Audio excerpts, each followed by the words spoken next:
नमस्कार दोस्तों, story audio book Mumbai channel में आपका स्वागत है। अगर आपको यह कहानी पसंद आती है तो चैनल को सब्सक्राइब करें। तो चलिए शुरू करते हैं। पार्टी हॉल में अब तक मैंने पढ़ा कि किस तरह से विशाल सबके सामने घुटने पर बैठकर अनाया को शादी के लिए प्रपोज करता है। यह देखकर अनाया की आंखें छोटी हो जाती है। उसे यकीन नहीं हो रहा था कि विशाल इतना बेशर्म हो सकता है। वह सबके सामने ऐसी हरकत करेगा। वही यह देखकर तो जानवी की आंखें गुस्से और नफरत से लाल हो गई। अब तो उसका दिल कर रहा था कि वह सबके सामने अनाया को जान से मार दे, लेकिन वह प्रोफेशनल एक्ट्रेस, पेशेवर अभिनेत्री थी। उसने बहुत अच्छे से अपने इमोशंस छुपा लिए। तभी भीड़ में वापस बातें बनने लगी। एक औरत बोली, यह क्या कर रहा है विशाल? लगता है वह अनाया को पसंद करता है। तभी एक मैच्योर औरत बोली, करेगा भी क्यों नहीं? कितनी संस्कारी लड़की है, आजकल की लड़कियों की तरह नहीं, जो रुमाल से भी छोटी ड्रेस पहनकर हर जगह घूमती है। तभी उसके पास उसी की तरह ट्रेडिशनल साड़ी पहनी हुई औरत, जो काफी रूठी वाली सोच रखती थी, वह भी बोल पड़ी, सही बात है, आजकल तो यह आम सा हो गया है। लड़कियां छोटे छोटे कपड़े पहनती और चेहरे पर किलो मेकअप थोपकर लड़कों को अपनी जाल में फंसाती है। उन सबसे तो यह लड़की ज्यादा ही अच्छी है। अगर मेरा बस चलता तो मैं ही इसे अपने घर की बहू बना लेती। तभी एक औरत बोली, सही बात है, मैं भी चाहती हूँ यह मेरे घर की बहू बन जाए, लेकिन मेरा पोता काफी छोटा है। भीड़ में इसी तरह की बातें होने लगी। और थोड़ी देर पहले जो लोग अनाया को गांव की गवार और छोटे से गांव से आए लड़की कह रहे थे, अभी वही लोग अनाया को अपने घर की बहू बनाना चाहते थे। यह सब कुछ सुनकर जानवी का चेहरा गुस्से से लाल हो गया। वह रोने की एक्टिंग करते हुए आगे आई और अपनी छोटी ड्रेस में बहुत मुश्किल से घुटने पर बैठकर विशाल से बोली, विशाल, अगर तुम अनाया को पसंद करते हो तो मैं अपनी सगाई भूल जाऊंगी। मुझे पता है कि सालों पहले तुम्हारी और अनाया की सगाई पक्की हुई थी, लेकिन गलतफहमी के चलते हम दोनों की सगाई हो गई। अनजाने में ही सही, हम दोनों का प्यार पूरा होने वाला था। फिर वह अनाया की ओर देखकर चेहरे पर मासूमियत लाते हुए रोते हुए बोली, अनाया, तुम मेरी छोटी बहन हो। अगर तुम विशाल को चाहती हो तो मैं विशाल को तुम्हें दे दूंगी और हम अपने बचपन के प्यार को भूल जाएंगे। अगर तुम्हें विशाल तो तुम्हें पसंद है तो मैं पीछे हट जाऊंगी। तुम चिंता मत करो, मैं और विशाल हमेशा दोस्त रहेंगे। बचपन से हमारा रिलेशनशिप अच्छा है, लेकिन मैं तुम्हारे लिए सब कुछ छोड़ दूंगी। तुम विशाल को हाँ कर दो। वही उसकी बात सुनकर अनाया की आंखें छोटी हो गई, क्योंकि वो साफ साफ लोगों को उसके खिलाफ भड़का रही थी।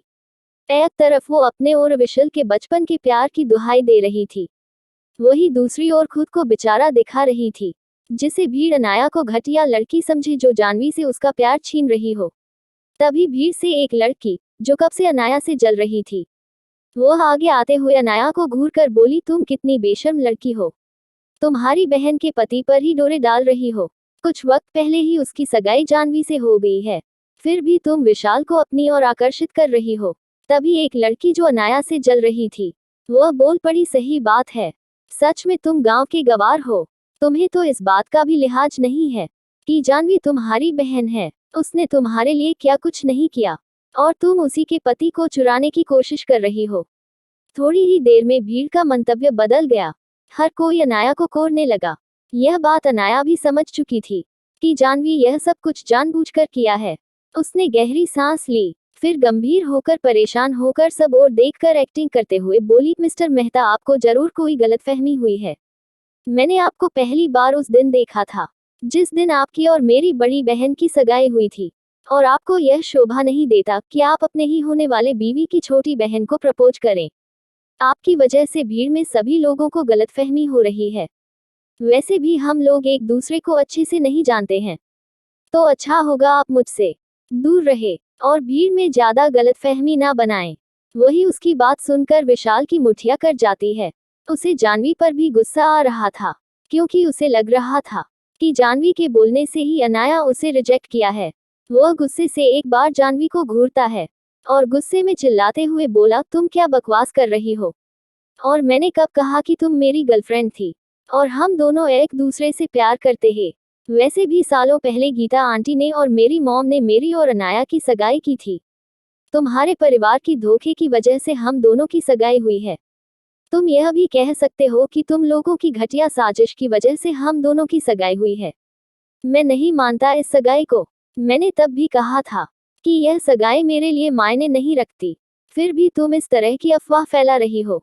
और मैं पहले भी तुमसे इसीलिए मिलता था, क्योंकि अनाया तुम्हारी बहन थी। क्या तुम भूल गई हो जब अनाया को तुम लोगों ने यहाँ से भेज दिया, उसके बाद तुम अपनी माँ के साथ घर आती थी और यह कटी थी कि मुझे अकेला न लगे, इसीलिए मैं तुम्हारे पास आई हूँ। और अनाया ने ही तुम्हें मेरा ख्याल रखने को कहा है, इसी बहाने से तुम बार बार मुझे मिलती थी। वही विशाल की बात सुनकर जाह्नवी का चेहरा काला पड़ गया। भीड़ में वापस बातें बनने लगी। सच में यह लड़की कितनी घटिया है, लेकिन इस बार बेइज्जती जाह्नवी की हो रही थी। वही दिव्या आग में घी का काम करते हुए बोली, और वैसे भी अपनी औकात मत भूलो। तुम्हारे तो माँ बाप का भी ठिकाना नहीं है, और खुद की कंपैरिजन अनाया जैसी लड़की से कर रही हो, जो कापुर खानदान की इकलौती जायस वारिस है। यह जाह्नवी के लिए सबसे बड़ा तमाचा था। वैसे तो वो जानती थी कि उसके असली माँ बाप रवीना और राजेश है, लेकिन दुनिया के लिए वह अडॉप्टेड थी, जिस पर तरस खाकर कपूर खानदान ने बड़ा किया था।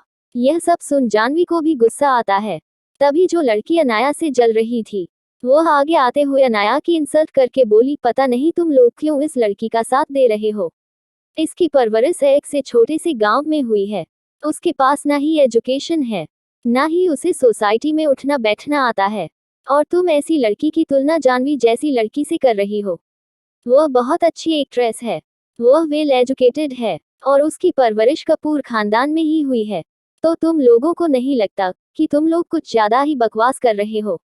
उन्हें उसकी बात सुनकर एक अमीर औरत जो काफी पुराने ख्याल रखती थी, वह आगे आते हुए उस लड़की को ऊपर से नीचे तक देखते हुए घमंड भरी आवाज में बोली, तुम उस सड़क से उठी लड़की जाह्नवी जैसी ही दिखती हो।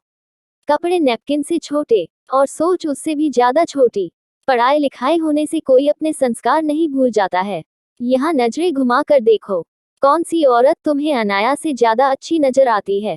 अनाया के शरीर का एक भी अंग नहीं नजर आ रहा, फिर भी वह कितनी ग्रेसफुल है, और हर किसी को उसे एडमिरे करने का मन करता है। और पढ़ी लिखी भी लग रही थी। और जरा खुद की ओर देखो, और तुम जिसकी तारीफ कर रही हो, उस एक्ट्रेस की ओर देखो। लोग बस उसे गंदी नजरों से देख सकते हैं। ऐसी औरतें घर में सजाने के लिए नहीं, बाजार में घुमाने के लिए ही अच्छी लगती है। उस औरत की बात सुनकर पूरे हॉल में सन्नाटा सा छा गया, और हर किसी की बातें बनने लगी। इन सब में सबसे ज्यादा अगर कोई शांत था, तो वह थी अनाया, क्योंकि उसे पता था, यहाँ खड़ा हर इंसान बस अपने मतलब के लिए खड़ा है। हर कोई उसे अच्छे रिश्ते बनाना चाहते हैं, वह भी बस उसके नाम के पीछे लगे हुए कपूर और उसकी माँ की वजह से। तभी उन सब के बीच विशाल की आवाज गूंज उठी। वो ऐसे ही घुटने पर बैठे हुए अनाया की ओर हाथ बढ़ाकर बोला, प्लीज अनाया, तुम मेरी बात समझो। यह सारी चीज तुम्हारे मॉम, डैड और तुम्हारी बड़ी बहन की साजिश थी। मैं तो अपनी मॉम की बात मानकर पहले ही तुमसे शादी करना चाहता था। प्लीज, अभी भी वक्त नहीं गुजरा। मैं तुम्हारी बहन जाह्नवी से सगाई तोड़ दूंगा, और तुमसे सगाई कर लूंगा। प्लीज मेरी बात मान लो। वैसे भी वो धोखे से हुई सगाई है, मेहता परिवार उसे नहीं मानता। क्या अनाया विशाल की बात मानेगी? और कैसे लेगी जाह्नवी इस चीज का बदला? पार्टी हॉल में अब तक आप लोगों ने पता कि इतनी साजिश के बाद भी विशाल वापस अनाया को प्रपोज करता है। यह बात सुनकर जहां जाह्नवी की मुठिया गुस्से से कस रही थी, वह अभी भी नाटक करते हुए अनाया से कह रही थी कि तुम मेरी चिंता मत करो, तुम मेरी छोटी बहन हो। अगर तुम्हें विशाल पसंद है तो मैं उसे छोड़ दूंगी। लेकिन वह दिल ही दिल में अनाया का मर्डर कर देना चाहती थी। दूसरी ओर रवीना कपूर की हालत भी कुछ ऐसी ही थी। वही भीड़ में कुछ बातें और भी बनने लगी है। कुछ औरतें कह रही थी, कैसी लड़की है, अपने ही बड़ी बहन के मंगेतर को चुरा रही है। माना कि सगाई किसी साजिश के तहत हुई है, लेकिन सगाई तो हुई है, और रिश्ते ऐसे ही नहीं टूटते। यह लोग तो रिश्तों का मजाक बनाकर रख दिए हैं। वही भीड़ की बातें सुनकर जहां मेहता परिवार को गुस्सा आ रहा था कि कहीं अनाया मना ना कर दे विशाल के प्रपोजल को, वही कपूर खानदान खुश हो रहा था कि अनाया की बदनामी हो रही है। वह लोग भी यही चाहते थे कि अनाया एक बार हाँ कर दे, फिर वह हर जगह यह बात फैला देंगे कि अनाया कितनी घटिया है, और उसमें बिल्कुल भी मैनर्स नहीं है।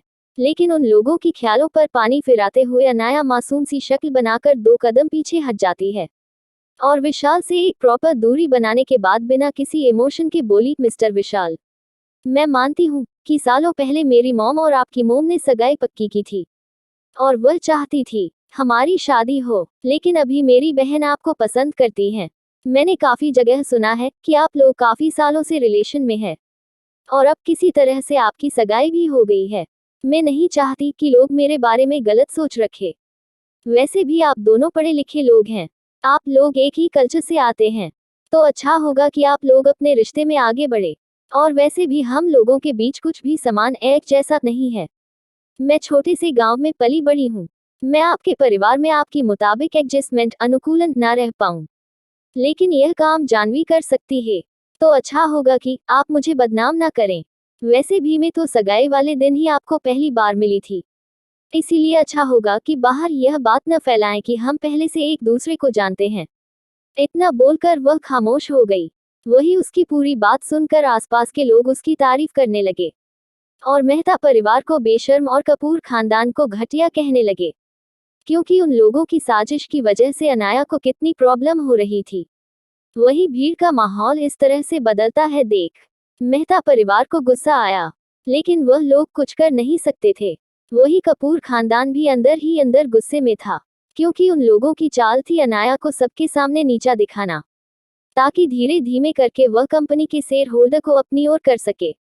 राजेश कपूर को भी अपनी चाल खाली जाती हुई नजर आ रही थी, इसीलिए उसे भी गुस्सा रहा था। वह कुछ भी करके आज अच्छे कनेक्शन बनाकर अनाया को भी अपनी ओर कर लेना चाहता था, और उसे लग रहा था कि एक अच्छे खानदान में शादी करना और पैसे उड़ाना ही हर औरत का सपना होता है। तो अगर अनाया ऐसा कह देती कि उसे विशाल से शादी करनी है, तो राजेश कपूर इस बात के लिए भी हामी भर देता है। उसे बस अपनी कंपनी और अपनी प्रॉपर्टी से मतलब था। वही विशाल तो गुस्से से मुठिया कर चुका था। वह शर्मिंदगी महसूस करते हुए खड़ा हुआ और मुस्कुराते हुए नकली हंसी हंसकर बोला, ठीक है जैसा तुम चाहो, लेकिन फिर भी मैं जानवी से सगाई नहीं कर सकता। आखिरकार उसने मुझसे झूठ बोलकर सगाई की है। पता नहीं वह आगे चलकर मुझे कितने धोखे देगी। अगर तुम नहीं मानोगी तो मैं तुम्हें मनाने की कोशिश करता रहूंगा। फिर वह बात को संभालते हुए अपने मॉम डैड की ओर देखकर बोला, मॉम डैड चलिए केक काटने वक्त हो चुका है। वैसे भी सभी गेस्ट राह देख रही है। विशाल के मॉम डैड भी ज्यादा बहस नहीं करते, क्योंकि उसने आसपास की बातें सुनी थी। वह लोग अब विशाल को भला बुरा कहने लगे थे कि वह दोनों बहनों को एक साथ घूमना चाहता है और पता नहीं क्या क्या।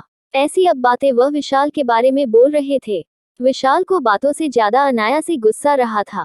उसके हिसाब से अनाया बस एक गांव में पढ़ी लिखी लड़की थी। उसे विशाल को किसी भी कीमत पर भी रिजेक्ट इनकार नहीं करना चाहिए था। उसे तो प्राउड महसूस कराना चाहिए था कि विशाल ने उसे पसंद किया। लेकिन अनाया विशाल को रिजेक्शन करके उसका ईगो हर्ट करवा चुकी थी। वह आगे जाते हुए अपनी सेक्रेटरी क्रिस्टल से कुछ इशारा करता है और फिर शैतानी मुस्कान के साथ अनाया की ओर देखता है। सबके इधर उधर जाने के बाद कुछ बिजनेस में अनाया से भी बातें करने आए।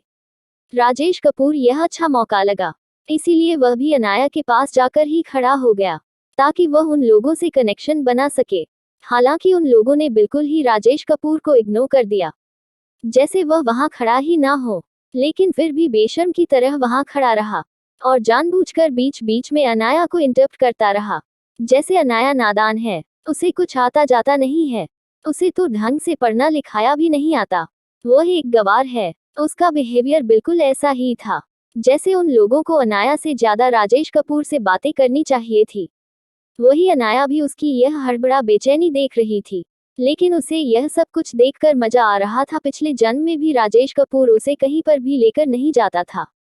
उसे लगता था कि गीता कपूर की बेटी होने की वजह से हर जगह बस उसकी ही बातें होती थी, और जब भी अनाया उसके साथ होती थी तो उसकी लाइमलाइट चली जाती थी। इसीलिए वह छोटे मोटे बहाने बनाकर और उसकी बीमारी का बहाना देकर या फिर विशाल के साथ टाइम बिताने का बहाना देकर उसे हर पार्टी से दूर रखता था। वह जानबूझकर जानवी को और इस घटिया रवीना को अपने साथ लेकर जाता था। लेकिन आज अनाया ने बदला लिया था। वह राजेश कपूर को नीचा दिखा रही थी, इसलिए उसने जानबूझकर सबके सामने उसे इम्पोर्टेंस नहीं दी, ना ही उसे पिता की तरह उसे ग्रिट किया। और वह अपनी बातों में भी राजेश कपूर को पिता की जगह मिस्टर कपूर कहकर बुला रही थी, जिसे आसपास के लोगों को भी समझ आ रहा था कि इन लोगों के बीच का रिश्ता अच्छा नहीं है, जिसे महसूस करके बाकी सब लोग भी राजेश कपूर से दूरियां बना रहे थे। और यह सब कुछ देखकर राजेश कपूर को अनाया पर और गुस्सा आने लगा। दूसरी ओर अनाया यह सुन एंजॉय कर रही थी। उसके दिल में अच्छा महसूस कर रही थी। जब भी वो सोचती थी कि उसकी प्यारी माँ की मौत के पीछे एक हाथ उसके घटिया बाप का भी है, तो उसका खून खोल जाता था। क्या इशारा कर रहा था विशाल अपनी सेक्रेटरी को? और क्या विशाल लेगा अनाया से बदला? पार्टी हॉल में हर कोई अपनी धुन में मगन था। सेलिब्रेशन की वजह से केक कटिंग की तैयारी हो रही थी। वही एक कोने में रवीना कपूर जानवी का हाथ खींचते हुए गुस्से में बोली, क्या तुमने कुछ सोचा है कि तुम अब क्या करोगी? हमारा प्लान तो बेकार चला गया। हमने सोचा था अनाया को सबके सामने नीचा दिखाएंगे और वह गवार अभी जरूर कोई ना कोई गलती करेगी, लेकिन हमारा प्लान बिल्कुल उल्टा पड़ गया। उसने तो कोई भी बकवास नहीं की, यहाँ तक कि उसने तो विशाल जैसे इंसान को भी एक्सेप्ट नहीं किया। और मैंने नोटिस किया है कि विशाल की माँ भी उस गवार को कुछ ज्यादा ही पसंद कर रही थी। यहाँ तक कि पब्लिक भी हमें ही ब्लेम कर रही थी। मैं यह सब कुछ बर्दाश्त नहीं कर पा रही हूँ। तुम कुछ ना कुछ करके उस विशाल को अपनी जाल में फांसाओ। वही उसकी बात सुनकर जानवी के चेहरे पर एक शैतानी मुस्कान आ जाती है। वो टेढ़ी मुस्कान के साथ बोली, मेरे पास एक बहुत अच्छा आइडिया है। यह सुनकर वह काफी नफरत भरी नजरों से अनाया को घूरती है। तो रवीना कपूर अपनी बेटी की चालाकी भरी मुस्कान देखकर पूछता है, जल्दी जल्दी बताओ बात क्या है? तो जानवी एक टेढ़ी मुस्कान देकर बोली, मॉम मैं सोच रही हूँ क्यों ना मैं विशाल और अनाया को ड्रग्स दे दूँ। यह सुनकर रवीना कपूर बड़ी बड़ी आंखें करके उसे देखते हैं और गुस्से में उसकी बाजू पर अपना हाथ करते हुए बोली, क्या बकवास कर रही हो? तुम खुद चाहती हो कि वह दोनों एक हो जाए। क्या तुम्हें पता भी है तुम क्या सोच रही हो? बेवकूफ लड़की, तुम बिल्कुल बददिमाग हो। तुम्हें तो यह सोचना चाहिए कि विशाल तुम्हारे नजदीक कैसे आएगा, लेकिन तुम तो यह सोच रही हो कि वह गवार और विशाल एक हो जाए। वही अपनी माँ की इतनी बकवास सुनकर जानवी एक गहरी सांस लेकर उन्हें समझाते हुए बोली, नहीं मॉम मैं ऐसा कुछ नहीं सोच रही। ड्रग हम उन दोनों को देंगे और विशाल साथ भी होगा, लेकिन अनाया की नहीं, मेरे। और जब पूरी पार्टी के सामने विशाल मेरे साथ होगा तो विशाल को मजबूरी में ही सही, लेकिन मुझे अपना ना होगा। यह सुनकर रवीना कपूर के चेहरे पर शैतानी मुस्कान आ गई, लेकिन फिर वह कंफ्यूजन से पूछती है, तो फिर तुम उस गवार को ड्रग्स क्यों देना चाहती हो? यह सुन जानवी अनाया की ओर देखते हुए शैतानी भाव के साथ बोली, वह खुद को बहुत ज्यादा सती सावित्री दिखा रही है, जैसे उससे ज्यादा पवित्र इंसान इस दुनिया में कोई नहीं है। खुद को ऊपर से नीचे इस तरह से छुपा कर रखती है जैसे वह कोई खजाना छुपा रही हो। फिर एक घटिया मुस्कान के साथ आगे बोली, क्या होगा उसकी इज्जत लूट जाए, वो भी कुछ किसी बदनाम इंसान के साथ। इतना कहते हुए उसके चेहरे पर शैतानी भाव थे। यह सुनकर रवीना कपूर के चेहरे पर भी एक शैतानी मुस्कान आ गई। वह गहरी सांस लेकर बोली, तुम कह तो सही रही हो, लेकिन यह करेगा कौन? यह सुनकर जानवी एक टेढ़ी मुस्कान के साथ बोली, यह मेरी अपकमिंग आने वाली फिल्म क्या प्रोड्यूस करेगा? उसे एक फ्रेश लड़की चाहिए जो उसे खुश कर सके। वह लड़कियों के पीछे पागल है, खासकर कर वर्जन लड़कियों के पीछे। और इस बार अनाया उसके बिस्तर पर होगी और उसका फायदा मुझे मिलेगा। बदले में वह मुझे अपनी आने वाली मूवी में लीड रोल देगा। इसे एक तीर से दो निशाने होंगे। विशाल मेरा हो जाएगा और मजबूरी में ही सही, लेकिन मेहता खानदान को मुझे अपना ना होगा। दूसरा, उस सो कॉल्ड कपूर खानदान की प्रिंसेस अनाया की इतनी बदनामी होगी कि वह खुद अपना मुंह किसी को दिखाने के लायक नहीं रहेगी और इस बात का फायदा डेढ़ उठाएंगे और उसे नीचा दिखाते हुए वह कपूर इंडस्ट्री में अपनी वापसी करेंगे। अनाया की इतनी बदनामी के बाद शेयर होल्डर भी उसका साथ नहीं देखे और ना ही बड़ा कोई परिवार उसे अपनी बहू बनाएगा। और जहां तक मुझे पता है उसमें कोई टैलेंट नहीं है, वह खुद के दम पर कुछ नहीं कर पाएगी और हम उसे इस बहाने घर से भी बाहर फेंक पाएंगे। फिर चाहे कपूर खानदान की जायदाद उसकी ही क्यों ना हो, लेकिन इतनी घटिया लड़की के हाथ हम कुछ नहीं लगने देंगे और हर कोई हमारा ही साथ देगा। वही उसकी पूरी प्लानिंग सुनकर रवीना कपूर के दिल में तो खुशी के लड्डू फूट रहे थे। वह अपनी बेटी की चुपके से बलाया लेते हुए बोली, क्या बात है बेटा, तुम तो बिल्कुल अपने माँ की तरह शातिर हो। तुम चिंता मत करो, तुम्हारा काम निकलने के बाद उसे मैं खुद ठिकाने लगा दूंगी। कोई है जो उसे ठिकाने लगाने के लिए काफी आतुर हो रहा है, तो तुम चिंता मत करो। इन सब के बाद मैं उसे उस इंसान के हवाले कर दूंगी और उससे भी हमें बहुत ज्यादा फायदा होगा। वह भी हमें मुंह मांगी कीमत देगा। वही अपनी माँ की बात सुनकर जानवी कपूर शैतानी मुस्कान मुस्कुरा देती है। उसे इस बात से कोई फर्क नहीं पड़ रहा था कि वह इतना सब कुछ एक लड़की के खिलाफ कर रही है। उसके लिए तो अपना ही फायदा सब कुछ था। वह बिल्कुल अपने प्लान के तहत एक वेटर को अपने पास बुलाती है और उसके कानों में कुछ कहती है। वेटर भी बिल्कुल वैसा ही करता है। वह उसके इंस्ट्रक्शन के अकॉर्डिंग ही काम करता है। जानवी थोड़ी ही देर में सबके साथ चली जाती है जहां बाकी के लोग खड़े थे। अब तक केक कटिंग हो चुकी थी और हर कोई अपने अपने काम में बिजी था। कपूर खानदान को मेहता परिवार बर्दाश्त नहीं कर पा रहा था, इसलिए कोई भी उसके पास नहीं खड़ा था। लेकिन अनाया की वजह से विशाल अभी भी वहीं पर खड़ा था। जानवी वहां आती है और विशाल को चिपक कर खड़ी होते हुए मुस्कुराकर बोली, अब सभी लोग यहाँ हैं तो अंकल आंटी के नाम पर हमें एक ड्रिंक टोस्ट करना चाहिए।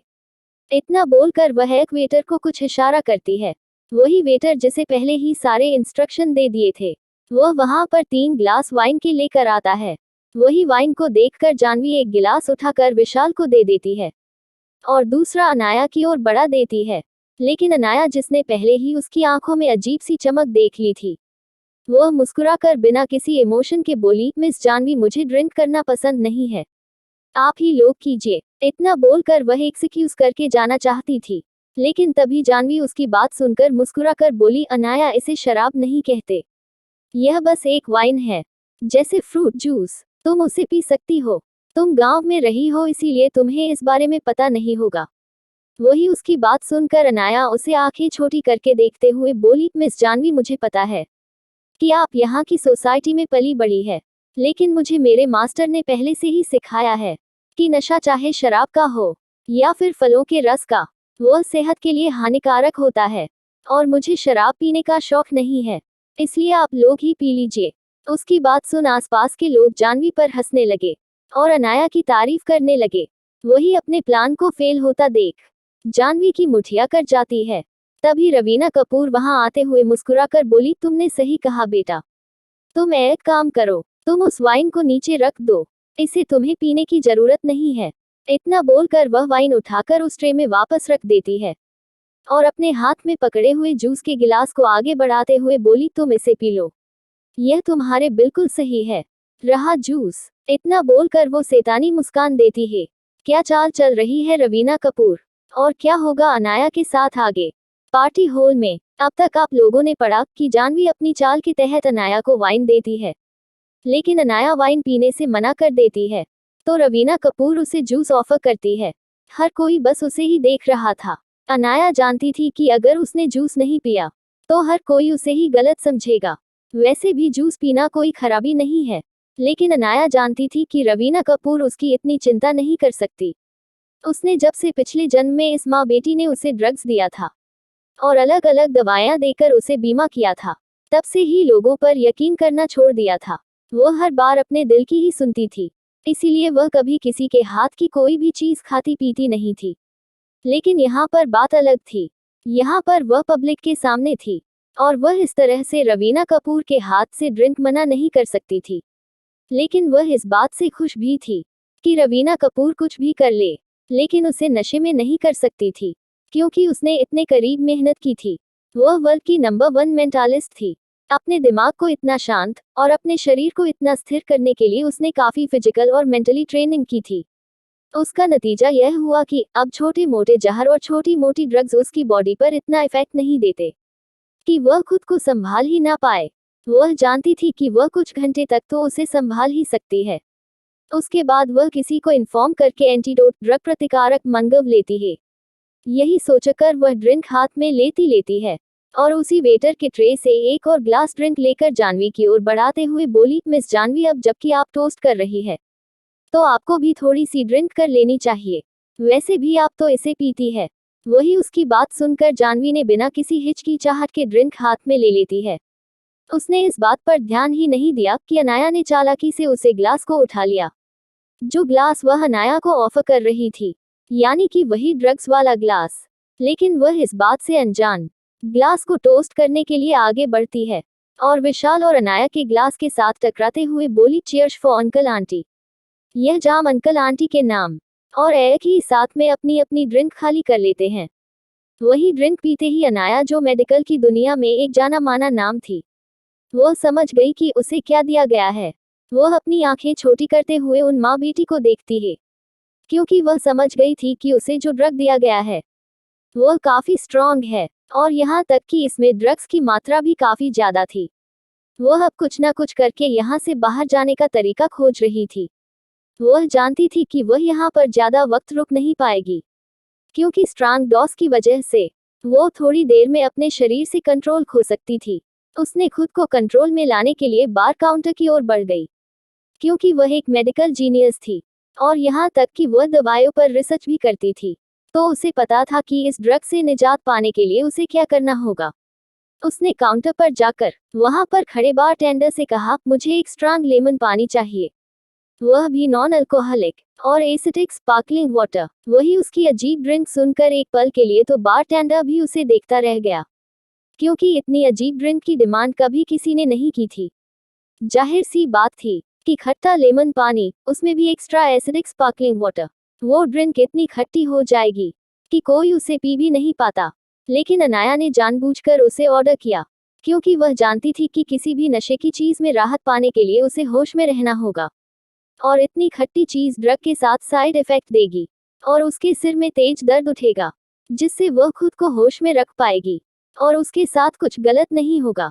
उसने यह दर्द बर्दाश्त करने के बारे में सिर्फ इसीलिए सोचा कि वह अब हर्षवर्धन के अलावा खुद को किसी और के साथ सोचना भी नहीं करना चाहती थी, और वह खुद को सेक्रीफाइस बलिदान करके अपना बदला नहीं देना चाहती थी।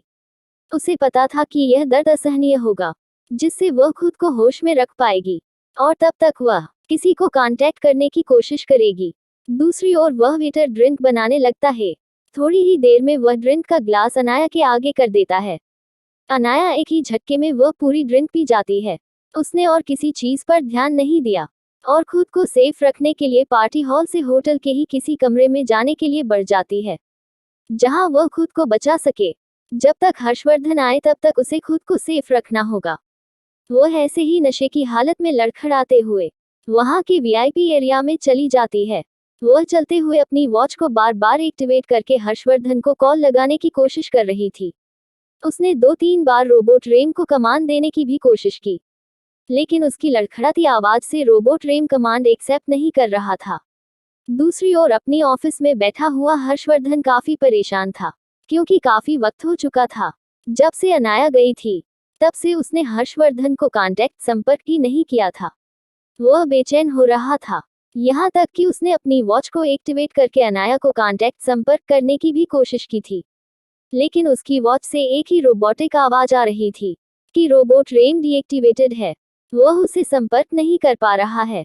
यह चीज हर्षवर्धन के लिए और परेशानी बढ़ाने वाली थी, क्योंकि आज तक ऐसा कभी नहीं हुआ कि वह अनाया को कांटेक्ट करने की कोशिश कर रहा हो और वह नाकामयाब रहा हो। उसने उसके पीछे जो आदमी लगा रखे थे उससे भी कांटेक्ट किया, लेकिन उन लोगों को भी कुछ समझ नहीं आ रहा था, क्योंकि अनाया जब उसे पार्टी में गई थी तब उसके साथ कपूर परिवार था, जिसकी वजह से वह आदमी अनाया से काफी दूरी बना ली थी, जिसकी वजह से वह लोग भी अनाया का पता नहीं कर पा रहे थे। हर्षवर्धन इतना बेचैन हो रहा था कि वह कुछ समझ ही नहीं पा रहा था। उसने बेचैनी में ही अपने सेक्रेटरी को बुलाया और उसे गंभीर होकर इंस्ट्रक्शन देते हुए बोला, जाओ पता करो अनाया कहाँ पर है, और मुझे जल्द से जल्द तुम्हारी मैडम का पता चाहिए, और चौपर तैयार रखो, मुझे उससे मिलना है किसी भी हालत में। वही अपने बॉस का गुस्सा देख सेक्रेटरी तुरंत वहां से चला गया। उसे पता था कि उसके बॉस उनकी मैडम के लिए पागल थे, और अगर उसने कोई लापरवाही की तो आज उसकी खैर नहीं। क्या वक्त पर हर्षवर्धन पहुंच पाएगा, और क्या अनाया खोज पाएगी उन लोगों को जिसने उसके साथ यह हरकत की, और रॉबर्ट रेम डीएक्टिवेट क्यों हुआ, और क्या इन सब के पीछे किसी और की साजिश है। अगर आपको अगला एपिसोड चाहिए तो लाइक करें, कमेंट करें और चैनल को सब्सक्राइब करें।